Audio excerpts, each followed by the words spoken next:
Becky Thorson chatting with Jen Johnson Ross, Community Development Director with the Iowa Great Lakes Association, or IGLA. And, you know, it's off-season in the Iowa Great Lakes, but the Iowa Great Lakes are still great in the off-season. They certainly are great. There are so many things to do right now in the Iowa Great Lakes. It's kind of mind-blowing when you think about it. You know, snow permitting, we can always hit the tubing hill at Horseshoe Bend. The Dickinson County Snowhawks, that groomer will be out grooming the ditches and the trails to take your snowmobiles out on. You can go to Okoboji Boat Works if you don't have a snowmobile, rent one there. Of course, ice fishing is huge right now. You know, the lakes are all frozen over, and you can visit Cables, Stands, or O'Shucks and find out where to go to catch a few fish this time of year. And you see the shacks over on Smith's Bay, and it's an amazing time of year to be outside in the Iowa Great Lakes. Kenew Park at Dickinson County Nature Center, you can rent snowshoes there, go for a hike around there. The Fish Shack at Okoboji Boat Works, if you want to fish but you don't really want to be outside, it's a good alternative for you there. And museums, Becky, we have quite a few museums, and one of the museums that's near and dear to your heart is the Iowa Rock and Roll Music Association. That's right down in the amusement park.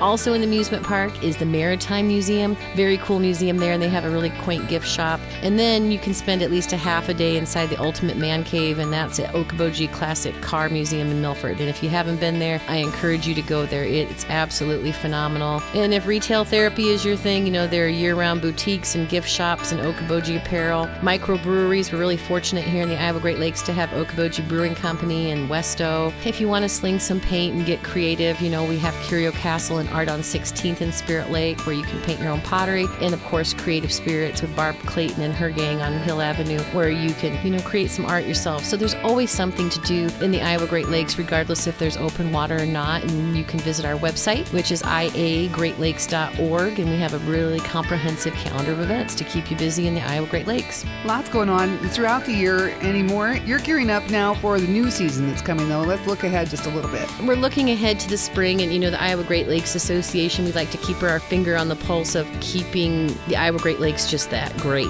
And one of the hot topics environmentally that we've been discussing as of late is that of bob, or bur oak blight. So this spring, when we're looking ahead to those trees blooming, we have a list of service providers who will help you identify whether or not that blight has affected your trees and the treatment protocol. And, you know, also year-round, looking at what you use inside your home. Are you using a lot of soaps with phosphates? Because those still do go into our watershed and causes a whole host of problems. So again, if you're looking to better educate yourself about the environmental issues that do affect the Iowa Great Lakes, visit iagreatlakes.org and stay apprised of those projects that we are working on year-round. And there's Jen Johnson Ross, Community Development Director with the Iowa Great Lakes Association. I'm Becky Thorson for ExploreOkoboji.com.